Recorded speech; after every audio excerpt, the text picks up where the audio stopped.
Health plus programme 'ਚ ਤੁਹਾਡਾ ਸਭ ਦਾ ਸਵਾਗਤ ਹੈ। ਅੱਜ ਅਸੀਂ ਤੁਹਾਨੂੰ ਲੈ ਕੇ ਚੱਲ ਰਹੇ ਹਾਂ ਅਮਰ ਮਨੋਰੋਗ ਹਸਪਤਾਲ ਅਤੇ ਨਸ਼ਾ ਛੁਡਾਓ ਕੇਂਦਰ ਫਗਵਾੜਾ। ਇੱਥੇ ਸ਼ਰਾਬ, ਅਫੀਮ, ਭੁੱਕੀ, ਸਮੈਕ, ਚਿੱਟਾ ਅਤੇ ਹਰ ਤਰ੍ਹਾਂ ਦਾ ਨਸ਼ਾ ਛੁਡਾਇਆ ਜਾਂਦਾ ਹੈ। ਇੱਥੋਂ ਦੀ ਖਾਸੀਅਤ ਮਰੀਜ਼ਾਂ ਦੀ ਪਹਿਚਾਣ ਗੁਪਤ ਰੱਖੀ ਜਾਂਦੀ ਹੈ। ਮਾਨਸਿਕ ਪਰੇਸ਼ਾਨੀ, ਉਦਾਸੀ ਰਹਿਣਾ, ਵਹਿਮ ਅਤੇ ਸ਼ੱਕ ਕਰਨਾ, ਸੁਭਾਅ ਵਿੱਚ ਤੇਜ਼ੀ, ਨੀਂਦ ਦਾ ਘੱਟ ਆਉਣਾ आदि हर तरह की बीमारी का इलाज किया जाता है। इत्थे जीभ के हेठा रखने वाली गोली भी मिलती है। आओ चलते हैं अमर मनोरोग हस्पताल ते नशा छुड़ाओ केंद्र फगवाड़ा। डॉक्टर साहब, स्वागत है आपका हमारे स्पेशल शो में। Thank you. मेरा नाम डॉक्टर संजीवनी है। मैंने MBBS Pratima institute of medical sciences से किया है। मैंने MD साइकेट्री उस्मानिया मेडिकल कॉलेज से की है। जैसे क्या कहना चाहेंगे कि ये सेंटर जो नशे के मरीजों के लिए एक वरदान बन चुका है और जिसमें केवल मेडिसिन के नहीं, उसके साथ साथ काउंसलिंग, उसके साथ साथ उनका मेंटल बिहेवियर, उसके साथ साथ डिटॉक्सिफिकेशन, हर तरह का ट्रीटमेंट है यहाँ पर। और यहाँ पर वो लोग जो नशे की दलदल में पूरी तरह से धंसे होते हैं, उन लोगों के लिए भी ये एक ऐसा केंद्र है जिसमें वो लोग अपने आप को एक नॉर्मेसी में लेकर जा सकते हैं। क्या कहना चाहेंगे? हाँ ज़रूर। ये डी एडिक्शन सेंटर है, तो यहाँ पे ओपीएम डिपेंडेंस केसेस हम देखते हैं।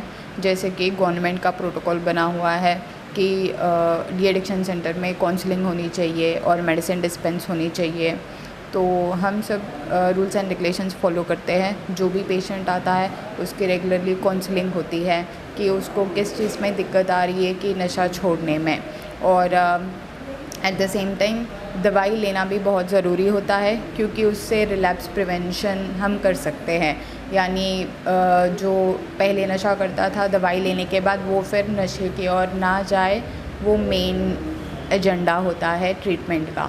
और काउंसलिंग का ये काम होता है कि जो भी स्ट्रेसर्स होते हैं उसको कैसे हैंडल करें, काउंसलिंग में बताया जाता है। तो उससे ये जब भी स्ट्रेस फील करते हैं फिर नशा नहीं करेंगे और एक बार सोच सकते हैं चलो मेरे पास अदर ऑप्शंस भी हैं, मैं वो फॉलो कर सकता हूँ बोलकर। जैसा क्या कहना चाहेंगे कि ये सेंटर जो बहुत पुराना सेंटर है, जिसमें बहुत सारे पेशेंट जो है पहले छोड़ चुके हैं, एक चेन बन चुकी है, क्योंकि एक पेशेंट छोड़ता है तो आगे आगे बता रहा है। और सबसे बड़ी बात है कि यहाँ पेशेंट की जो सीक्रेसी है वो पूरी तरह से रखी जाती है और कहीं भी उसका ये नहीं है कि उसके माइंड में किसी तरह का ये प्रेशर है। या ऑब्वियसली, क्योंकि पेशेंट कॉन्फिडेंशियलिटी तो मेंटेन करना मेन एजेंडा होता है। क्योंकि बहुत सारे लोग स्टिग्मेटाइज्ड हैं कि उनको ये डर होता है कहीं बाहर किसी को ये पता ना चले कि वो पहले नशा करते थे, मगर अब तो वो ट्रीटमेंट ले रहे, सुधर रहे। तो सारी पेशेंट के डिटेल्स कभी भी कहीं डिस्क्लोज नहीं होती है, एक कॉन्फिडेंशियलिटी मेंटेन करी जाती है। जैसा क्या कहना चाहेंगे कि लोगों के मन में ये भ्रम रहता है कि जो नशे वाली दवाई है एक बार लेने लग जाएगा तो उसका नशा भी लग जाएगा। और जैसे आप लोग बहुत सारे पेशेंट्स को, जो भी पेशेंट्स आते हैं, पहले उसकी दवाई की डोज थोड़ी ज़्यादा रहती है, धीरे धीरे जैसे जैसे वो उसके सिम्टम्स जो हैं बदलते रहते हैं, उसका नशा कम होता रहता है, तो दवाई कम होती रहती है और लास्ट में ये दवाई बिल्कुल छूट जाती है। हाँ, छूट जाता है। मगर देखिए बहुत सारे रिसर्च आर्टिकल्स हैं हमारे देश के नहीं, UK, US, जहाँ पे अमेरिकन साइकेट्री एसोसिएशन होते हैं। प्रॉब्लम ये है जो हेरोइन डिपेंडेंस होती है ये बहुत स्ट्रॉन्ग वाली नशा होती है, तो ये नशा छोड़ने में बहुत टाइम लगता है। लोग ये समझते नहीं हैं। वो समझते हैं कि जो पहले जो चिट्टा वो सब लगाते हैं फिर उसके बाद गोली लगाते हैं, ये भी नशा है। नहीं, इसमें बहुत ज़मीन आसमान का फ़र्क है। जैसे आप नशा करते हो, जैसा चिट्टा, भुक्की, डोडे जो भी है वो आपको बार बार लेते हैं और उससे आपकी ज़िंदगी बिगाड़ती है और सेहत बिगड़ता है। क्या गोली की वजह से कभी ऐसा हुआ है? अब पंजाब में 4 से 5 लाख लोग ये गोली खाते हैं, इनकी जीवन तो रोज़ रोज़ अच्छी हो रही है, तो ये नशा कैसा हुआ है? पहली बात। और जो नशा करने में आप जो पैसे लगाते हैं, आप तो घर बार बेच देते हो, जो भी रोज़ कमाते हो वो सब नशे में लगाते हो। जो गोली खरीदते हो उससे नुकसान कैसा हुआ है? तो ये बड़ा वहम फैला जा रहा है पंजाब में कि गोली नशेड़ी है। अगर नशेड़ी है तो गवर्नमेंट क्यों अप्रूव करेगी? कुछ लोग इसका बस वहम फैला रहे कि गोली भी नशे वाली चीज़ है। ऐसा कुछ नहीं है, क्योंकि जो गोली लेता है उससे खुद पूछिए, जो जब पहले नशा करता था तब वो कैसा था और गोली लेने के बाद वो कैसा है, वही फ़र्क बहुत पता चलता है। मगर लोग ये सोचते नहीं हैं। जो बाहर अनपढ़ होते हैं और कुछ इन्फ्लुएंसर्स होते हैं, बिना कोई एविडेंस के बस ये अफवाह फैला रहे कि गोली नशेड़ी है, कि गुर्दियाँ ख़राब होती है। ऐसा कुछ नहीं होता है।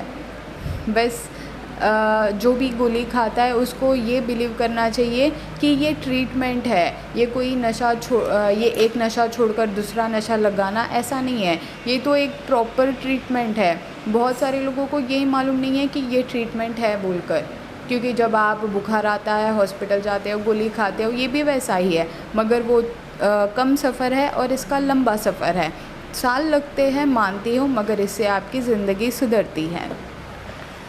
ऐसा क्या कहना चाहेंगे कि हमें हमेशा नशा जो एक बीमारी है, जैसे हमें शुगर है, ब्लड प्रेशर है, नशा भी एक बीमारी है, तो लोग क्या करते हैं जो नशा खाते हैं उनके साथ एक मतलब दूरी बनाना शुरू कर देते हैं।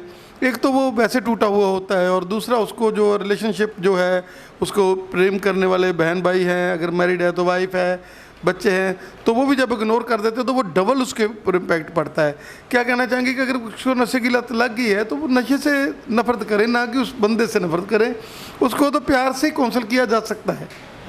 हाँ, ये मानती हूँ बहुत स्टिग्मा तो होती है। अगर किसके घर में अगर कोई भाई बहन या फादर या कोई अगर नशा करते हैं, घर फैमिली पहले वो डरते हैं, क्योंकि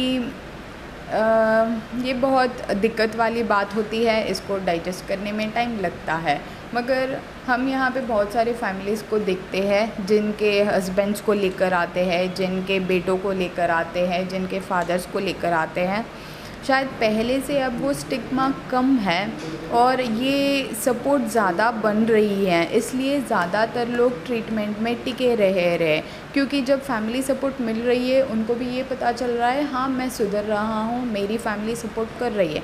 मगर कुछ फैमिली लोग रहते हैं जो जब उनको पता चलता है उनका बेटा या फादर कोई नशा करता है, वो बहुत घबराए जाते हैं, ताने मारना, गाली गलौज करना, ये सब करते हैं।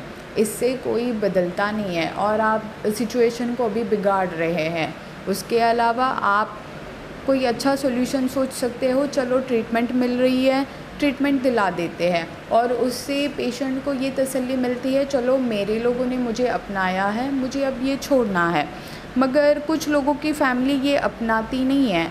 उन पेशेंट को मेरा ये सलाह है, देखिए सारी चीज़ जो भी होती है हमारे अकॉर्डिंग नहीं होती है, कभी कभी फैमिली सपोर्ट नहीं मिलती है, मगर आप थोड़ा सुधारने की कोशिश करिए। आपकी फैमिली मेम्बर्स आपको बिलीव करेंगे और आपका साथ देंगे ज़रूर।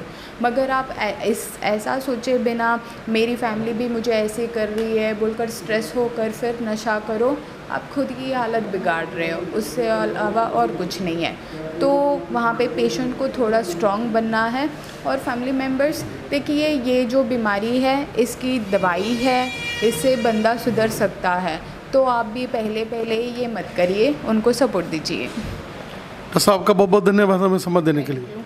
Thank you. मैडम की कहना चाहोगे कि अमर मनोरोग हॉस्पिटल ਜਿਹੜਾ ਲੰਬੇ ਸਮੇਂ ਤੋਂ ਸੇਵਾ ਕਰ ਰਿਹਾ, ਜਿਹਦੇ ਵਿੱਚ ਕੱਲਾ ਡਾਕਟਰਸ ਹੀ ਨਹੀਂ, ਉਹਦੇ ਨਾਲ ਨਾਲ ਕਾਉਂਸਲਰ, ਪਹਿਲਾਂ ਪੇਸ਼ੈਂਟ ਆਉਂਦਾ ਉਹਨੂੰ ਇੰਸ਼ੋਰੈਂਸ ਲੈ ਕੇ ਜਾਂਦੇ ਹੋ ਤੁਸੀਂ, ਉਹਦੇ ਮਾਈਂਡ ਦੇ ਵਿੱਚ ਜੋ ਵੀ ਪ੍ਰੈਸ਼ਰਸ ਹੁੰਦੇ ਉਹਨਾਂ ਨੂੰ ਕਰਦੇ ਹੋ, ਗੱਲਬਾਤ ਕਰਦਾ।